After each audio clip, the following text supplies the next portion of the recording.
చెప్పండి. ఈరోజు పెద్ద ఎత్తున ధర్నా చౌక్‌లో ఆర్టీసీ తరహాలో ఈవీ ఆటోలు పెడతామని చెప్పేసి ప్రభుత్వం చెప్పిన నేపథ్యంలో అసలు పెద్ద ఎత్తున ధర్నా కార్యక్రమం చేపడుతున్నారు. ఇట్లా మీ అంశాలు ఏంది? డిమాండ్స్ ఏంటి? మేము ప్రస్తుతం ఈ తెలంగాణలో ఏదైతే కాంగ్రెస్ గవర్నమెంట్ నిర్ణయం తీసుకుందో, ఏ యూనియన్స్ కానీ, ఏ అసోసియేషన్స్ కానీ, పోనీ ఏ గవర్నమెంట్లో ఉన్న ఈ తెలంగాణలో నడుస్తున్న డ్రైవర్లతో కూడా ఏ ఉద్దేశపూర్వకంగా ఎలాంటి వాళ్ళు మన దగ్గర మాట్లాడలేదు, ఇన్ఫర్మేషన్ ఇవ్వలేదు, ఏం చేయకుండా సడన్గా ఏదైతే ఈ ఊబర్ కంపెనీ వానికి కొలాబరేట్ అయ్యి ఈ ఎలక్ట్రిక్ ఆటోలు ఆర్టీసీలలో ఎలక్ట్రిక్ ఆటోలను కొలాబరేట్ చేసుకోవడానికి ముందడుగేసింది. మా ప్రధాన డిమాండ్ ఏంటంటే, ప్రస్తుతం బతుకుతున్న ఈ తెలంగాణలో డ్రైవర్స్లకు కరెక్ట్ ఉపాధి లేక చాలా ఇబ్బందులలో ఉన్నాం. ఇటు మా సంసారాన్ని కొనసాగించుకోలేకపోతున్నాం, ప్రభుత్వంలో నడుస్తున్న సమస్యల మీద పరిష్కరించుకోలేకపోతున్నాం. బాకీ కాళ్ళ ఏదైతే ఇచ్చిందో మన కాంగ్రెస్ గవర్నమెంట్ వెల్ఫేర్ బోర్డు కానీ, 12,000 కానీ, అదేవిధంగా 5 లక్షల నుంచి 10 లక్షల వరకు యాక్సిడెంట్ బీమా ఇస్తామన్నారు. చాలా సమస్యల మీద మాట్లాడింది. ఇప్పటి వరకు ఏది పరిష్కరించుకొని పరిస్థితుల్లో ఉన్నాము. అదేవిధంగా ఈ సమస్యలను పరిష్కరించుకోకుండా మాకు కొత్త ప్రాబ్లమ్స్ అనేవి క్రియేట్ చేస్తుంది. కానీ మేము చెప్పేది ఏంటంటే, మీరు ఏదైతే సమస్యలను క్రియేట్ చేస్తురా ప్రస్తుతం ఉన్న సమస్యను మీరు పరిష్కరించుకోవాలా. పరిష్కరించుకున్న తర్వాత మీరు ఏది చెప్పినా మేము దాన్ని యాక్సెప్టెడ్. ఇప్పుడు ఆర్టీసీలలో ఎలక్ట్రిక్ ఆటోలను పెడతామంటారు. ఉన్న ఆటోలనే ఆదుకునే నారులు లేక మేము వస్తుంటే ఇవి ఎందుకు, దేనికోసం పెడతారు? అంటే ఇప్పటికే ఫ్రీ బస్ పెట్టి ఆటోల పరిస్థితి చాలా దయనీయంగా ఉన్న పరిస్థితి కనిపిస్తా ఉంది. మళ్ళీ ఈవీ ఆటోలు ఎందుకు చేస్తా ఉంది ప్రభుత్వం? అంటే అదే ఇది ఎట్లుందంటే, ఓలా ఊబర్ ర్యాపిడో సంస్థల మీద గవర్నమెంట్ పోరాడలేదు. ఎందుకంటే అది ఏముందంటే ఏ కంపెనీకి యూనియన్కి సంబంధించింది కాదు, అది యాప్ బేస్డ్. అంటే ఏవి ఉన్నా గవర్నమెంట్కి కొలాబరేట్ అయి ఉంటుంది, ఇతర యూనియన్స్కి కొలాబరేట్ ఉండవు. కాబట్టి వాళ్ళను సాఫీగా సేవ్ చేయడానికి మాత్రమే ఈ ఈవీ రూపంలో ఉన్న ఆటోలను ఆర్టీసీలలో కలపడం జరుగుతుంది. ఎందుకు అంటే, ఏవైతే కంపెనీ కొలాబరేట్ అయి ఉంటారో వాళ్ళ మాట వింటారు, కానీ ఇక్కడ డ్రైవర్లు మాట విన్నారు కదన్న. ప్రతి సమస్యల మీద పరిష్కరించుకోవడానికి గవర్నమెంట్తో మేము పోరాడతాం కాబట్టి వాళ్ళు పోరాడలేరు అని చెప్పేసి వాళ్ళ కొలాబరేట్ అయ్యి ఆర్టీసీలలో ఎలక్ట్రిక్ ఆటోలను ఇన్వాల్వ్మెంట్ చేస్తున్నారు. సంవత్సరానికి 12,000 ఇస్తామని చెప్పేసి హామీ ఇచ్చి ఓట్లు వేయించుకున్నది కాంగ్రెస్ ప్రభుత్వం. మరి ఇప్పుడు నటేయడం ముంచిన పరిస్థితి కనిపిస్తా ఉంది. 2 ఏళ్ళు అవుతుంది, ఇంకా 12,000 పరిస్థితి ఏమిటండి ఏం చెప్తారు? మీరు 12,000 పరిస్థితినే చూస్తారన్నా. మేము ప్రస్తుతం ఉన్న ఏవైతే ఆటోల సమస్యలు ఉన్నాయో వాటి గురించి పరిష్కరించుకోవడానికి మాట్లాడదామని నిర్ణయం తీసుకుంటున్నాం. అది కూడా అవకాశాలు ఇస్తలేరు. మన ఉద్దేశం ఏంటంటే, ఆ 12,000 ఎక్కడున్నాయి, అదేవిధంగా వెల్ఫేర్ బోర్డు ఎక్కడుంది, మరి 5 లక్షల నుంచి 10 లక్షల వరకు యాక్సిడెంట్ బీమా ఇస్తామన్నారు, అవి ఎక్కడున్నాయి? అవి ఏవి ఇవ్వకుండా ఇవి కొత్తవి ఎందుకు నిర్ణయించుకుంటున్నారు? కొత్త ప్రాబ్లమ్స్ డ్రైవర్ల మీద ఎందుకు మోస్తున్నారు? ఇప్పటికే డ్రైవర్లు రోడ్ల మీద పడ్డారు. కొత్త నిర్ణయాలు తీసేసుకొని రోడ్ల జీవితాలను ఎందుకు పాలు చేస్తున్నారు అని మేము అడుగుతున్నాం. ప్రభుత్వానికి ఏం చెప్పదలుచుకున్నారు?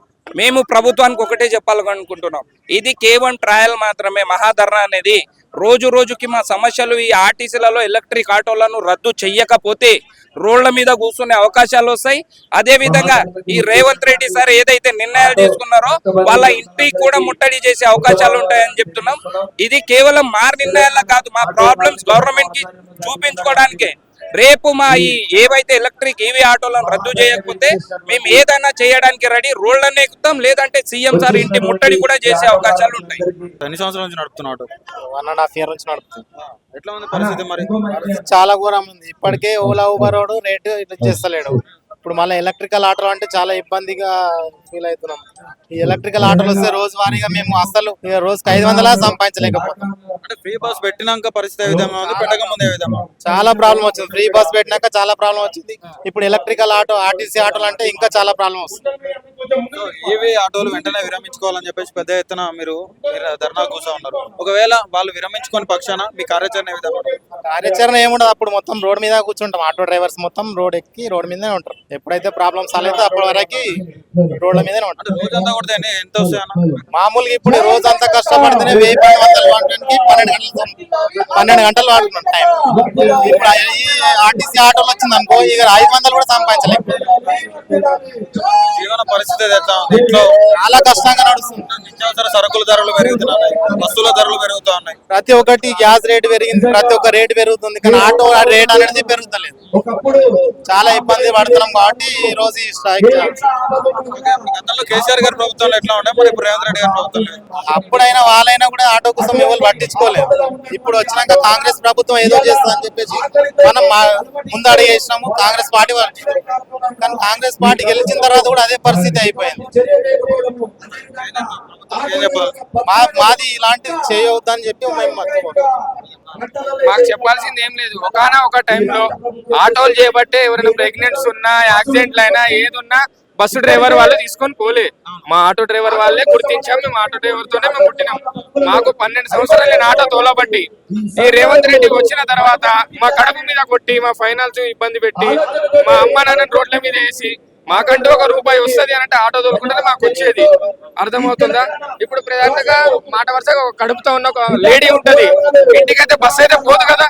మా ఆటో డ్రైవర్ వెళ్తేనే కదా మేము తీసుకొస్తేనే కదా వాళ్ళ హాస్పిటల్ జాయిన్ చేసేది. ఇప్పుడు ఎలక్ట్రికల్ దగ్గర ఉన్నదేంది, మా దగ్గర లేనిదేంది. మేము ఇళ్లలోకి పోతున్నాం, మేము అవే తీసుకొస్తున్నాం, మేము అన్ని చేస్తున్నాం. మరి మమ్మల్ని కాదు అని చెప్పేసి ఎలక్ట్రికల్ బైక్ ఆటోలు ఎందుకు పెడుతున్నారు నాకు అర్థం కావట్లేదు. ఆ రేవంత్ రెడ్డికి మేము గట్టిగా చెప్పేది అదొకటి. ఆరోపణలు ఉన్నాయి ఆటోల మీద కూడా, అంటే అడ్డగోలుగా డబ్బులు వసూలు చేస్తా ఉన్నారు కొద్ది దూరానికి అని చెప్పేసి. ఇప్పుడు చెప్పేది మేము ఒకటే అన్న, ఆటో వాళ్ళు ఎవరో ఒకటి తప్పు చేస్తారు. ఆ ఒక్క తప్పుకి మేము 100 మంది అని చూపిస్తారు. సరే, ఒక ఆటో తప్పు చేస్తేనే 100 మందిని చూపించినప్పుడు నువ్వు రాష్ట్రానికి ఒక సీఎం కదా, మరి నువ్వు చేసే తప్పుకి మరి ఎంతమంది కడుపు కొడుతున్నారు? మరి మీరు కూడా అది కూడా ఆలోచించాలా. జనాల దృష్టికి పోయేది ఒకటే, ఆయన నెక్స్ట్ సారి సీఎం కాదు కదా, ఒక వార్డు నెంబర్ కూడా గెలవలేని స్థాయిలోకి వెళ్తాడు. కేవలం ఒక ఆటో డ్రైవర్ సపోర్ట్ చేయడం వల్ల, కేవలం చెప్తున్నా కదా, మా ఆటో డ్రైవర్ల వల్ల, మా ఫ్యామిలీల వల్ల ఈ రోజు ఆయన సీఎం అయి గద్దెక్కి కూర్చున్నాడు. ఆ అధికారులకు ఏంటంటే మమ్మల్ని రోడ్డు మీద వేస్తే మాత్రం వాళ్ళ ఇళ్లకి ధర్నా చేస్తాం, డైరెక్ట్ ఇళ్లకి పోతాం. అంత దాకా వచ్చింది అనుకో, ఆటో డ్రైవర్లు కూడా పెట్రోల్ పోసుకుని తగులబడే స్టేజ్ కూడా మేము ఉన్నాం. ఎందుకంటే మా కడుపు మీద కొడుతున్నాడు ఆయన, కాబట్టి మేము ఉన్నాయి చెప్తున్నాం సీరియస్ గా. ఆటో డ్రైవర్లు అందరికీ అంటే ఎలక్షన్ల టైంలో 5 లక్షల బీమా చేపిస్తా అన్నాడు, 12,000 ఇస్తా అన్నాడు సంవత్సరానికి. మరి ఇవ్వలేదు కదా. ఇప్పటి వరకు 12,000 ఎవరికి పడ్డాయి? మరి ఎవరికైనా పడ్డాయా? 12,000 పడ్డాయా? ఎవరికి పడ్డాయి? ఒకరిని చూపెట్టండి, పడ్డాయేమో చూపెట్టండి. ఒకరు పడ్డాయని చూపించిన తర్వాత నాతో మాట్లాడండి. ఏముంటో చెప్పండి. లేడీస్ కి ఇస్తా అన్నారు, అవి ఇస్తా అన్నారు, ఇవి ఇస్తా అన్నారు. ఏం చేశాడు భయ? ఒక మాట చెప్పండి. ఒక రేవంత్ రెడ్డి అనే వ్యక్తి గద్దెలో కూర్చున్నంత వరకు ఎట్లా పడితే అట్లా మాట్లాడిండు. మరి ఈ రోజున మరి ఎందుకు మాట్లాడట్లేదు? బయటికి ఎందుకు రావట్లేడు? అర్థమైంది. ఎందుకు రావట్లేడు? ఎందుకు చెప్తాడు చెప్పు ఒక మాట. అంటే ఫ్రీ బస్ పెట్టి మీ కడుపుల మీద కొట్టినాడు. నా కడుపుల మీద కొట్టిండు, మా ఫ్యామిలీస్ ని రోడ్డు మీద వేసిండు.